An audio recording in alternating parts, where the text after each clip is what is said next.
So thanks again, everybody, for joining today. We're going to cover the Sage ToolOps in today's session, and joining me is Colby Lathrop from ToolWatch Corporation. Colby has been kind enough to assist in today's presentation, and I know that Colby will enjoy it. If you folks have questions, if you're thinking about something, probably somebody else on the call is also thinking about that, so please don't hesitate. Like I mentioned, if you use *6, you can unmute your line. You can also ask a question through the Zoom question chat panel there. I'll keep an eye on that for you, Colby. If questions come up, I'll interject at the right time in there. So I'm going to go ahead and I'm going to stop sharing my screen and allow you to go ahead and share yours and take it from here, Colby. Thank you very much for joining me today. Yeah, of course. Thanks for the time. I certainly appreciate everybody spending a few minutes here with us. And kind of the plan, just so everybody is on the same page, we'll spend about 5 or 6 minutes here going through some slides, really just talking kind of high level about the product. I'll try and pause for questions along that path as we head down there. And then we're going to dig into product. We'll start with the desktop side of the product, and then we'll move more toward the field and warehouse application. And so we'll move from computer to more towards the field type interface as we stroll through this. Like Jeff said, questions, please don't hesitate, fire them away. It will not distract from this presentation at all. It is for you guys, so that's where we're headed. Sage ToolOps, what is it? Well, it's an electronic way to manage tools, equipment, materials, consumables, and really, where does it reach? Well, we talk about the back office and kind of the setup of maybe those are our jobs and employees and inputting the information. So we reach into that to the back office side of things. Additionally, we reach out more towards a more traditional role, being that of the warehouse, people that are searching for tools or scanning them, allocating them to job sites, maybe kicking off the job costing and billing portion of the product. Also the field users, those are people, the boots on the ground, people completing the project, or the foreman or superintendent at that product or project level. Those people are, again, a lot of times looking for tools, or we're going to show functionality where they can requisition. So they can log into the app, they can order tools, they can be delivered to their job, and it notifies somebody back at the warehouse. So again, we're working in a cloud database that is real time. So as these moves are taking place, everybody has visibility into it. And then the final two pieces are the kind of the back end that really makes this unique. So on the Sage 100 Contractor and 300 CRE, if you would choose to run in the integrated manner, as you're putting jobs into 100 Contractor and 300 CRE, they're flowing down and populating the Sage ToolOps product. So we're increasing accuracy. We're taking away a lot of that dual entry. And quite frankly, one of the least favorite things for somebody at the warehouse level to do is pound in jobs and cost code and that type of information. So we're really taking care of that with the integration. And then on the 300 side, and we'll talk about this, there's a second level of integration. And that takes your very granular costs on job costing and billing of tools and equipment, materials and consumables, and that will pass that up into the 300 product. So we're going to talk about that. When we talk about Sage ToolOps, we kind of have, again, your more traditional tools and equipment, the management, that side of things. I encourage people to think very broadly. Think something as small as maybe air hoses, extension cords, ladders, compressors, generators, threaders, benders, scissor lift. It all really falls into that tool and equipment management side. As we move across materials and consumables, everything from bits, blades, paints, maybe drywall, items that you actually stock, we can control that at an inventory level, and we can send it out to a job and bill it against a particular job. We'll talk about requisitions, pick tickets, transfers, how those all operate, best probably shown and talked about. Purchasing, receiving, fulfillment, how we can request orders we can also purchase through the system. Safety, service, compliance, that's everything from annual inspections, calibration, service events. We can track those, we can be alerted to when those are due, and we can even put costs against them. So we could look out and see what does a particular piece of equipment cost since it's been in the organization. And then job costing and billing. Again, that piece that really begins to take this from kind of a tool tracking system to a tool management system, which really enables you to draw on some key metrics and help make decisions and run your business. What exists? I mean, what are the problems? Here's what everybody comes to us, and they can't find tools, and they don't know what they have, and they don't know where it is, and they don't know who has it. And we talk about that being accountability and visibility. But as you dig a little bit deeper, one of the issues that comes with this is tool hoarding. What's tool hoarding? Well, if I'm on a project and gosh, there's no reason for me to return 2 of the threaders that I have, there's no job cost implications, then I'm just going to hang on to them. So the field is pretty good at saying, gosh, I need 1, but I have 1 for a backup and I have a backup for a backup. So that tool hoarding begins to get very expensive for the company.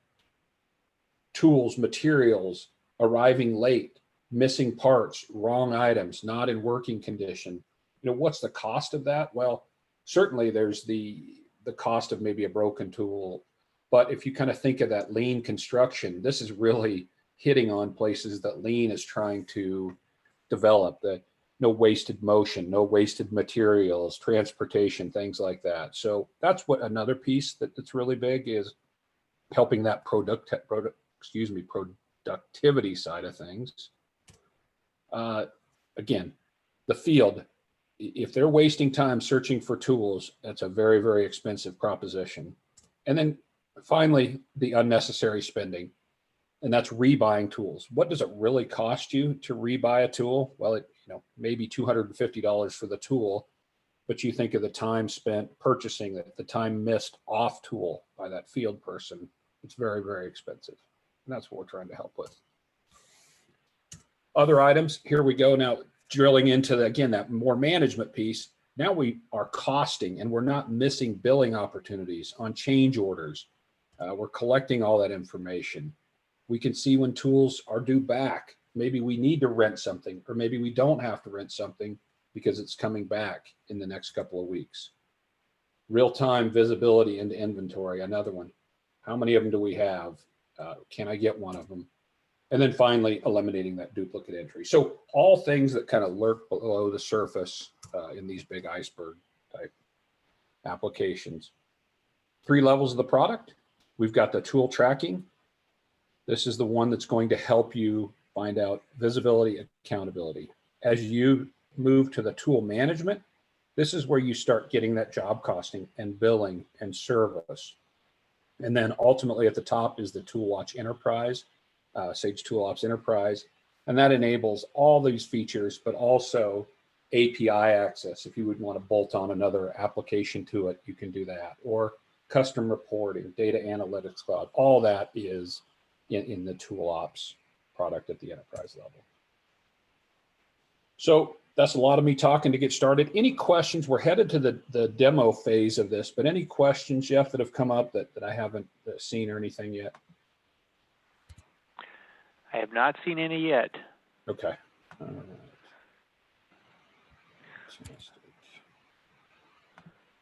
All right, so I'm going to resume my share here and just want to make sure that down the left-hand side, we can see the mouse moving and it says tools and equipment in green. Yep, we got it. Fantastic. All right, so what we're looking at here is the login or the home screen to Sage ToolOps. On the left-hand side are modules that we're going to be talking about. We're going to start right here at tools and equipment, as this is where it starts for most of the companies. And if we click on tools, you're going to see a list of categories. pop up. These are user defined. And again, you see compressors, computers, trucks, cranes. So think broadly. But if we want to know quickly, maybe compressors, where are all my compressors? I click, I've got 50 compressors down here, noted at the bottom. And then I've got identifying methods, an asset number, a barcode, or a serial number. This is probably something that you have on, you maybe refer to it as equipment number. It might be stenciled on, magic marker, paint pen. A lot of people have this today. Barcode, the electronic version, the way we want to track items through scanning them through our phone or a dedicated scanner, really speeding up the process. And then a serial number. If you choose to get in that depth, you certainly can. Sliding across, you're going to see a description, manufacturer, model, owner, manager, department, supervisor, all, again, right in here. But the big one is the assignment. This item happens to be assigned to Dean Bailey. This one is on the Bass Pro job, arugula station.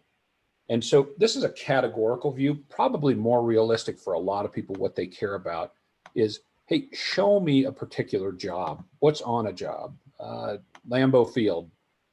Here are the 14 items that are currently assigned to Lambeau Field. And you're looking out, you've got a complete list of them. We could certainly print this, export it to CSV, look it up on our mobile device. But this is the first step, and this is all created by transfers. So a transfer is that mechanism that moves items from location to location. And thinking broadly, we can move from a warehouse to a warehouse to a job to an employee, any combination of those. So in this case, we're just going to move something from the warehouse to a particular project. We can browse our list of projects. We can look at all. Maybe we're just talking about employees. That's all we want to transfer to. Or maybe just jobs. Now, again, keep in mind that if you're running in the integrated fashion with 100 and 300 CRE, these jobs are coming down out of the accounting ERP side of things and populating this. So we'll say AT&T Stadium job is where I'm headed with this. Now grabs the cost center, cost code. If I choose to, you don't have to, but now we're ready to transfer. How can I transfer? I can use a mobile phone, dedicated scanner, Bluetooth scanner. I've got just a little corded scanner that I'm going to use here. So I'm going to scan. You'll probably hear some beeps. This is me walking around, scanning particular items. And now I come to an item that doesn't have a barcode on it. Somebody peeled it off. We never put one on there. That's fine. We can type that in here. So we'll say 102475, hit enter. And it's going to put this particular bender on the transfer ticket. So we've populated these. You could search from records up here as well. We can add materials. So I want to put on, I need to add circular saw blade. Okay, we've added one of those. And you know what? Actually, we're going to be sending 5. This is ready to be done. You could certainly go ahead and process the transfer as easy as that and move them. A couple things that a lot of our clients will like to do is one, return date. And this is going to give an indication of when these items are due back. So if I have maybe a specialty lift on here, I can look out and say, hey, it's returning on January 29th. It also alerts you when these tools are out past a return date. Why do we have all these still out here on March? Did we not send them back? Did we not do the correct method to get them returned?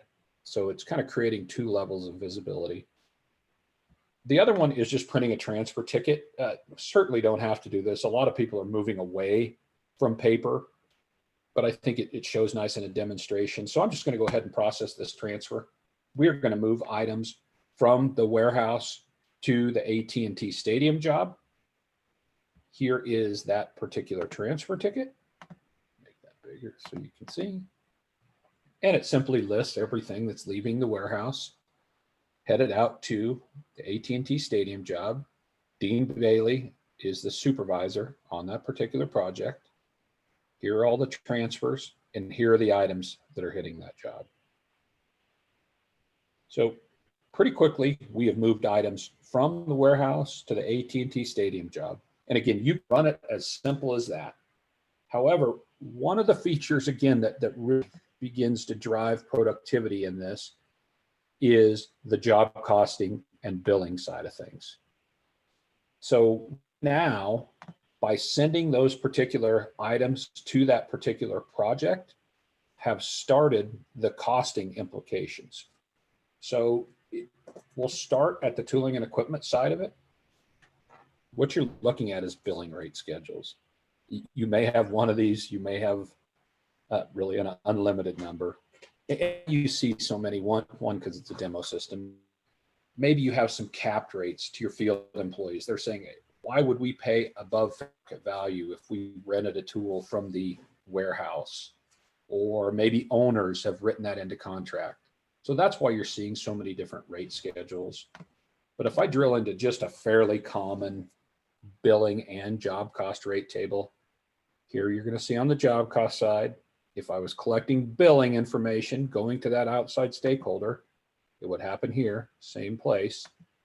But now we say on this particular air compressor, when this model goes out to a job, the job is being charged $7.81 a day, $43.40 per week, $104.99 a month.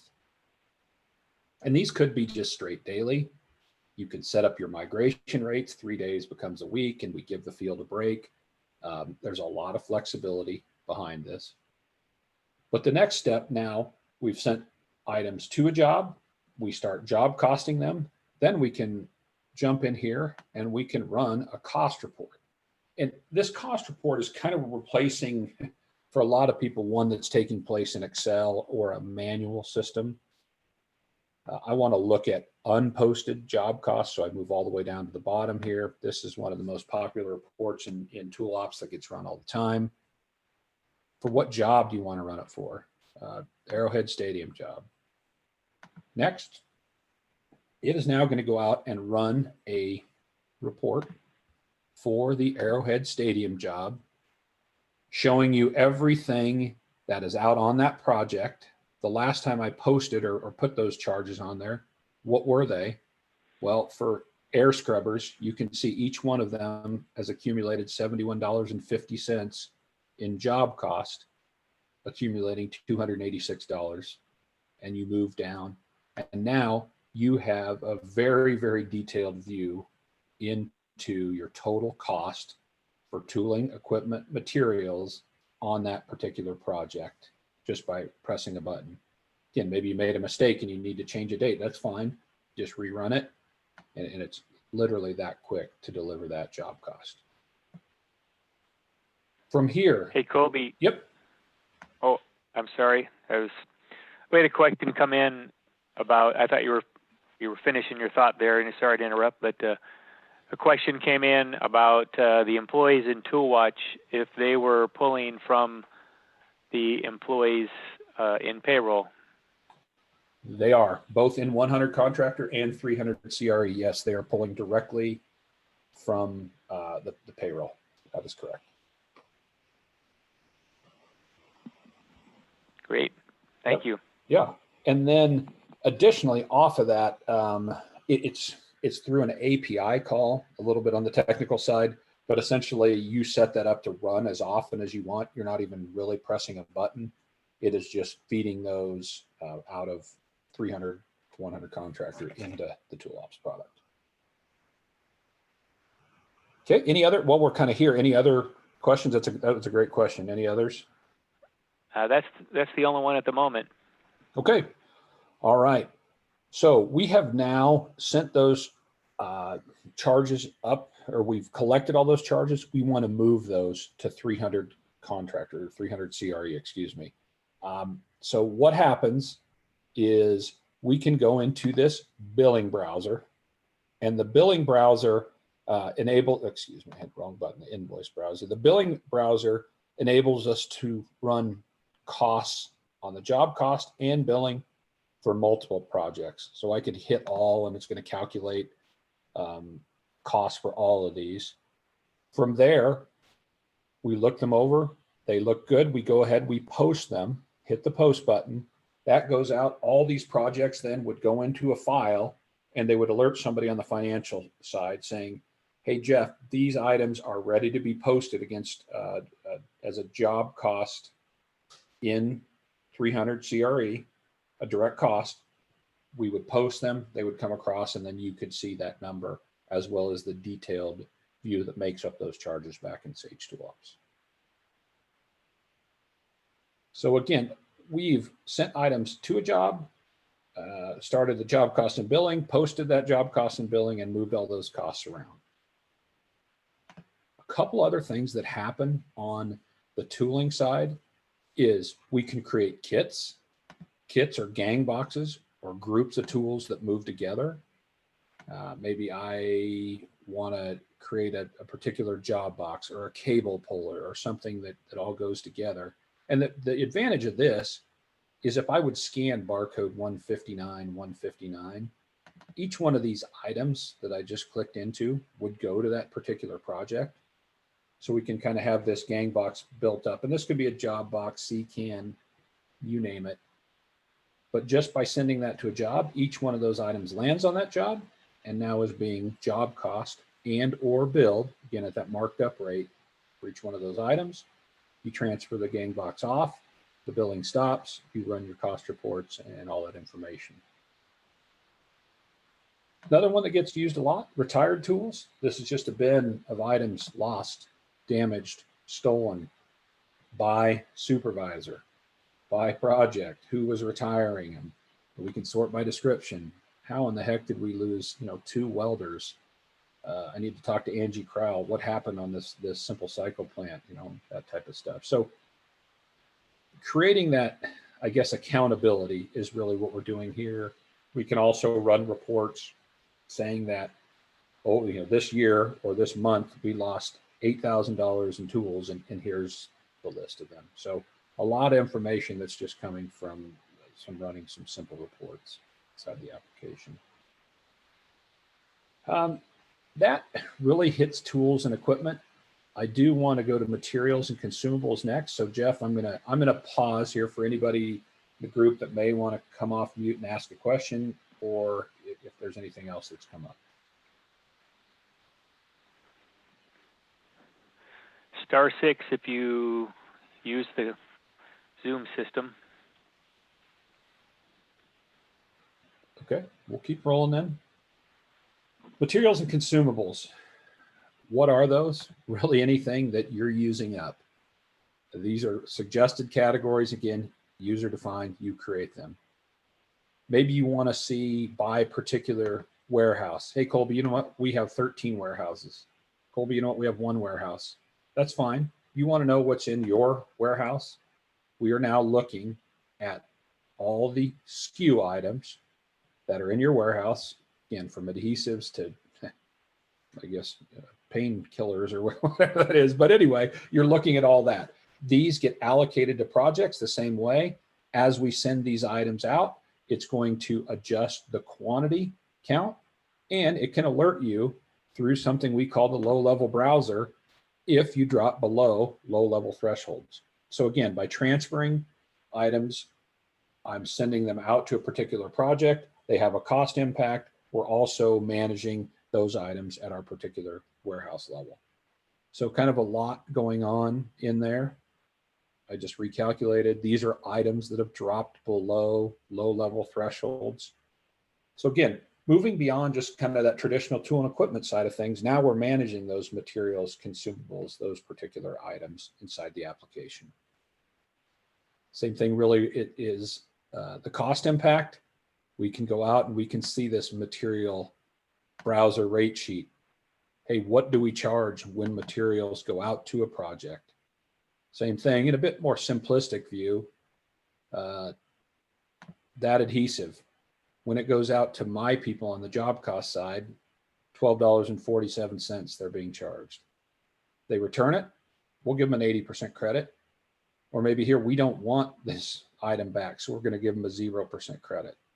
Again, that's the job cost side. Billing side, same thing. But now our owner, outside stakeholder, whomever, is seeing 1585 on that rate, where our people are seeing 1247 as charges.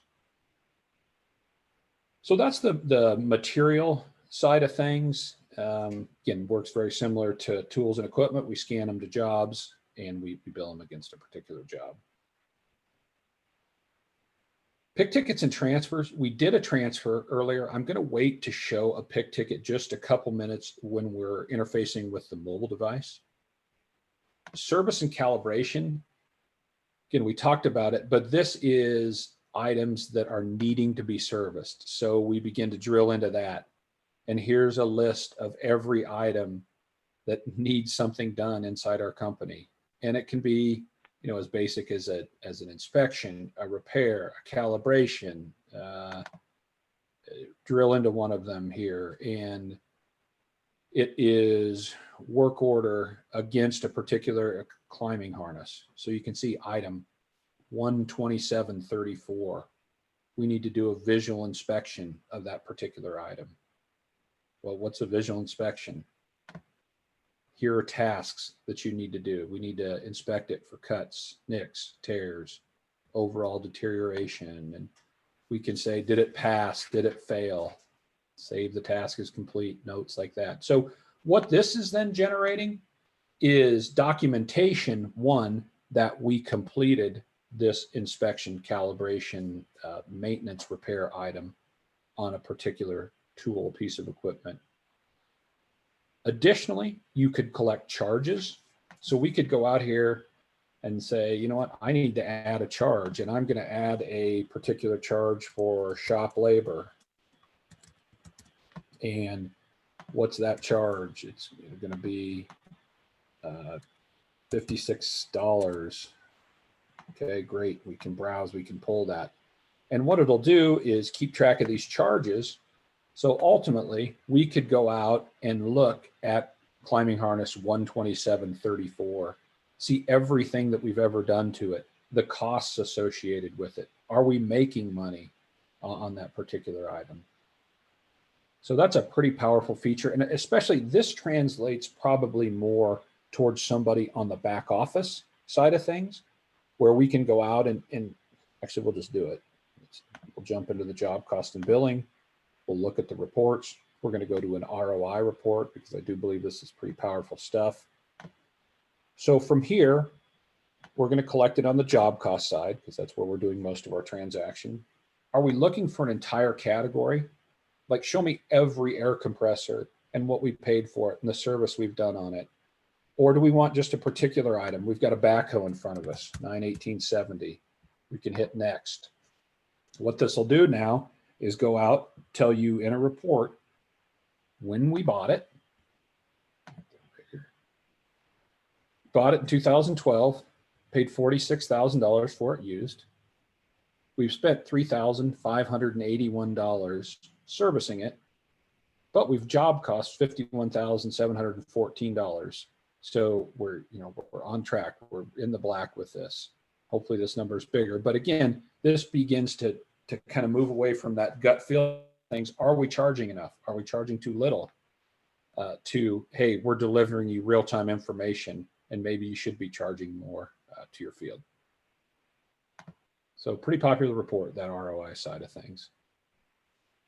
Additionally, service and calibration, you can write work orders. You can create service requests up here.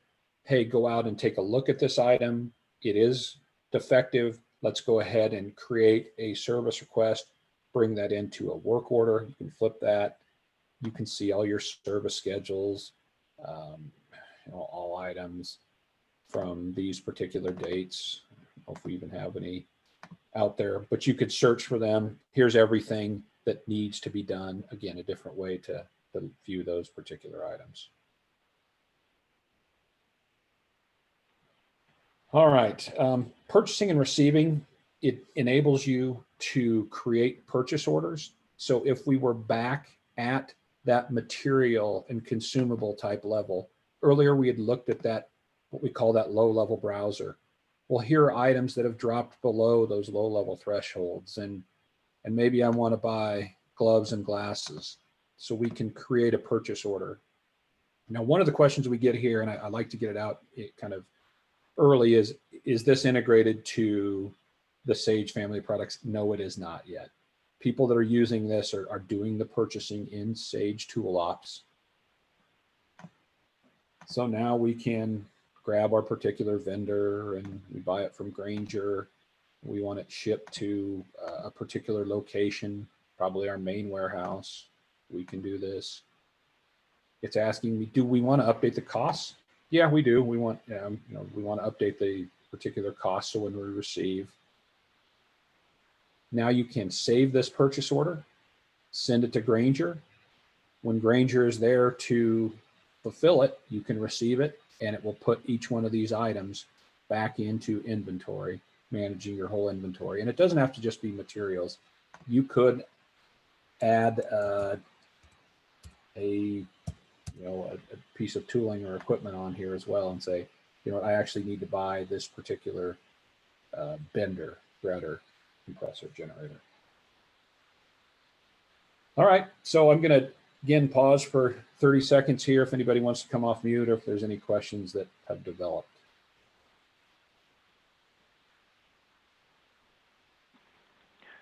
We got a shy group today, Colby. That's okay. Sorry, I Or have you're a answering question. every single one of their questions. Oh, yes, go ahead. So you said that it's not tied in with the purchasing on Sage. So how are those getting back to the financials in the accounts payable and stuff? I'm a little confused. Nope, and that's a good point. And that's why I sometimes tend to not talk a lot about the purchasing receiving because it's not integrated. However, it's a manual entry. So we would tie this PO 107 that we used in ToolOps back to payables on the Sage side. So that is a manual entry from there. Oh, okay. I gotcha. Yep. Thank you. Yeah, good question. But you could print the purchase order and put it as an attachment in AP.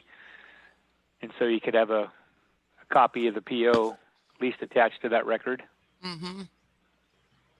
And that's how people do it. Yep, that's exactly right. Print that and attach it. Okay. All right. So if anything comes up again, please don't hesitate. We're now going to move and talk a little bit about the mobile, the interface. So hopefully, Jeff, I'm going to ask, can you see, it says Colby's iPhone tool watch field up on the screen? Yes, sir. All right. So make that a little bit bigger. What we're looking at here again is my live cell phone with the ToolWatch field app and the ToolOps warehouse app. So again, take a look at this. This is the field app. I can move settings and I'm going to move to the warehouse side of things. And you'll see a little same interface, just different functionality. Again, something aimed at a warehouse person versus somebody in on the field, out in the field. So let's go back to the field. And what can we do from this? Well, when we're connected, we can search for items. So now those 5 phone calls that exist when I'm looking for an item, I can really become self-sufficient. I can say, all right, I need to find items by location. And what's on the barge crane job? Do we even have any tools sitting over there? Yes, we still do. Here's that fixed head cutting bit that I need. I'm going to call that project manager and see if I can trade him and I can come grab it and we can move it between applications or between projects. So search is, pretty basic stuff. We can also move and transfer, which I'll show you how we do that in just a second. We can also create a requisition. And this is one that has really become popular. And all that happens is I touch the requisition box, and now I'm saying, for what project am I requesting this for?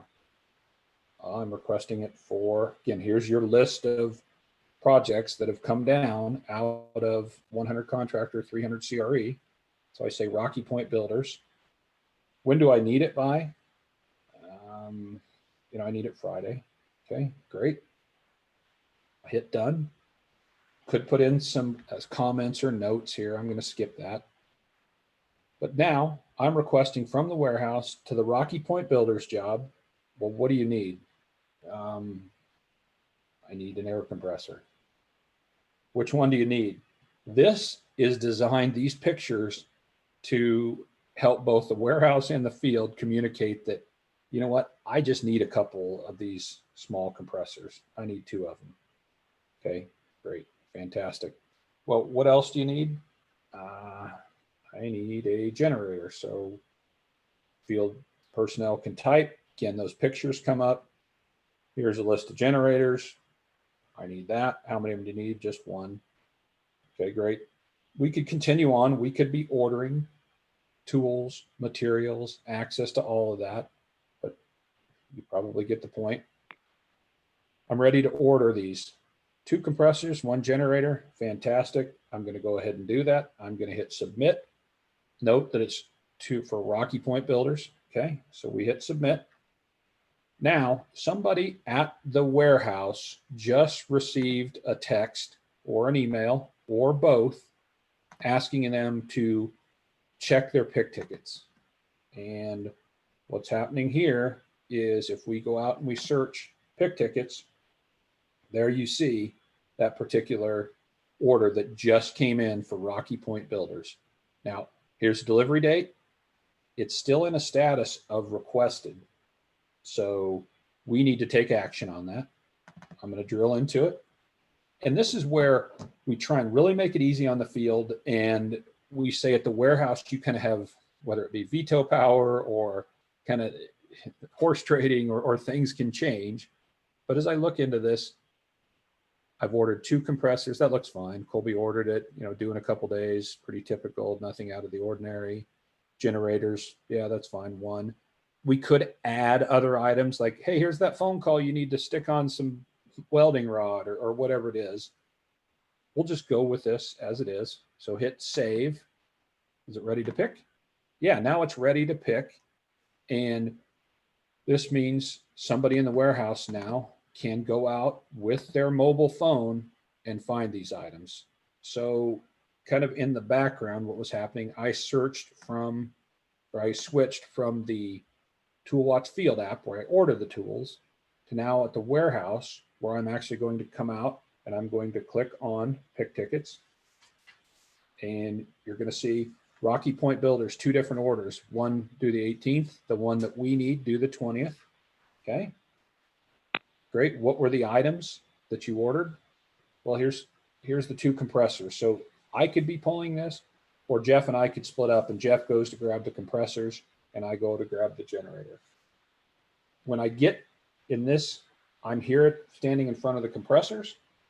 I'm going to tap on my scan box right here.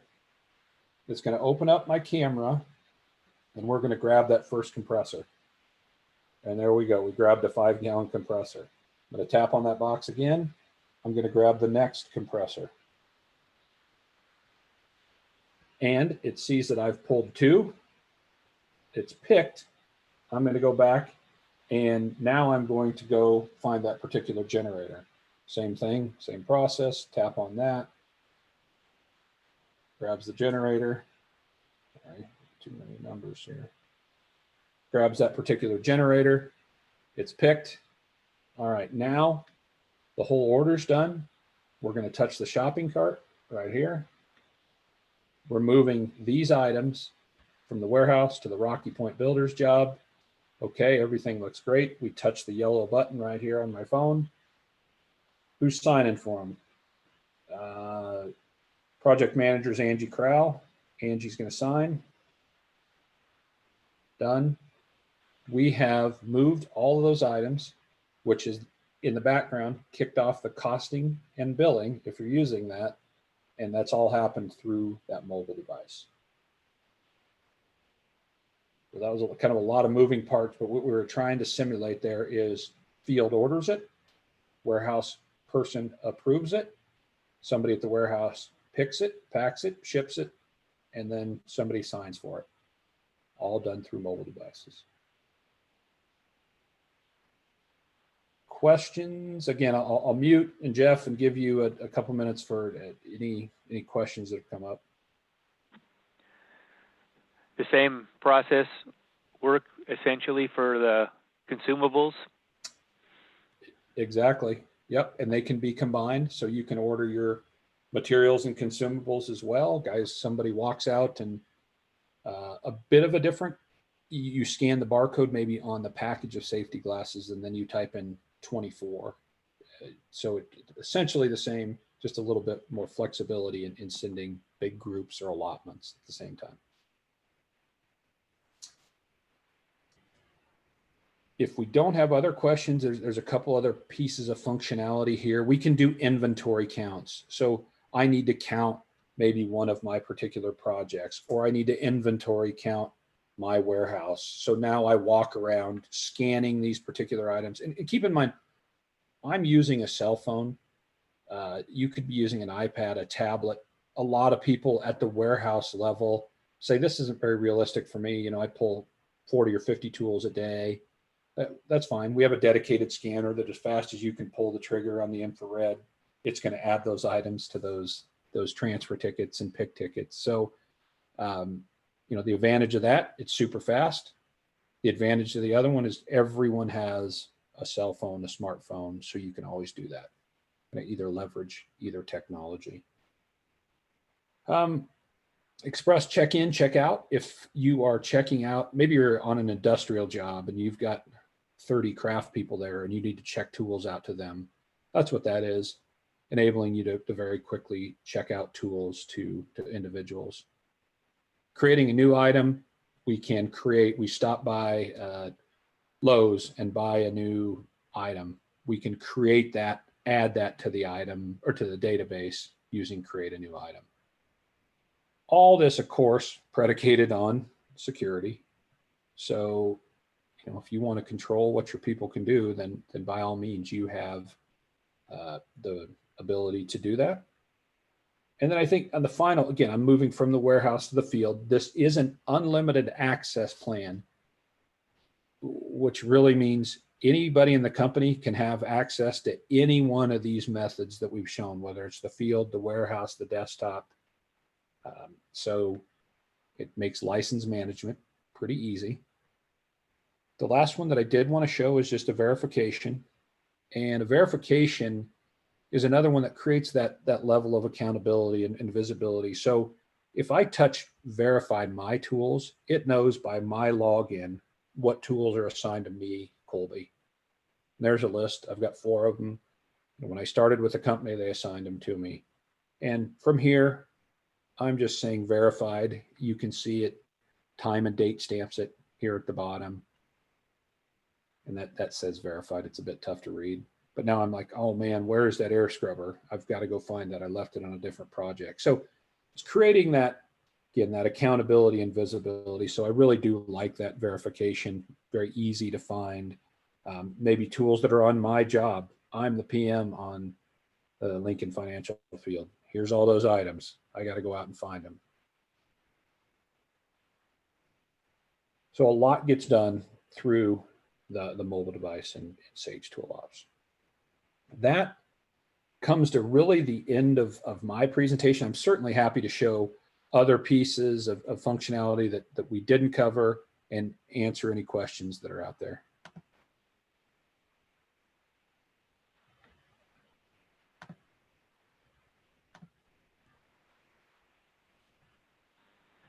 Can you talk maybe, Colby, about, you know, how the software, you know, about tool quantities and a little bit about how it's sold, and maybe quantity tools, you know, versus unique tools, and just so everybody's clear on that? Yeah, that's a good point. So a couple things here, and I'm just going to, we didn't even show this, but if you want to build kind of custom searches, very easy in the application, you can do that. You look by assignment, or you know what, gosh, I got to find every truck that we have in the company. So we can come down here and find all that information. I'm looking for scaffolding. Okay, touch it. It's going to bring up everything that you've categorized in the scaffolding. Or we can clear this and and hit go, and it now is going to bring up every single tool that we have. And Jeff made a good point. If I'm looking at this little thin column, that's a unique tool, meaning you want to know when you bought it, what you paid for it, have you serviced it, everywhere it's moved is all in here. If I reverse sort this, you're going to see queues, and queues are traditionally less expensive items. You still want to track them. Maybe you want to cost them, but you don't want to break them out individually. So you can see like wire strippers, a good example. They're all number 1980 in my database, and I've got 5 of them on the Bass Pro job, 2 on the ConocoPhillips job, 15 of them assigned to truck 124. So just what Jeff said, these bulk items or quantity items, they only count as one SKU inside this organization. So you see all these with their quantities, that's only counting it as one SKU. And what the ramification or the back end of that is because the system is unlimited licenses, it's charged on big groups of SKUs or assets that you want to track. And the grouping is like 0 to 500, 501 to 1,000, 1,001 to 2,500. And again, what makes up those? Well, typically they're mostly made up by unique tools or SKUs. And then if we reverse sort, then we're looking at those bulk items. And this again would just count as one SKU. So that's how the system is sold. And then there's 3 different levels, kind of that tool tracking, tool management, and tool enterprise.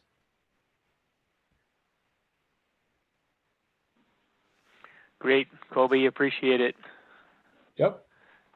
And if anybody else has any questions, and now's a great time. We're just kind of wrapping up. But if you have questions as a follow-up, or you'd like to see a quote or maybe a presentation for just your team in particular, please let us know. You can email me at jeffw@sky-line.com, or you're going to get a follow-up too, and you can indicate in there you'd like somebody to follow up with you. So I don't know if you have anything else to add to that, Colby.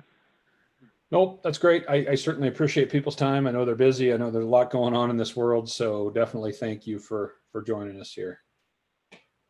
All right. Thank you very much, Colby. Appreciate your help. And thanks, everybody. And have a great rest of your day. Take care.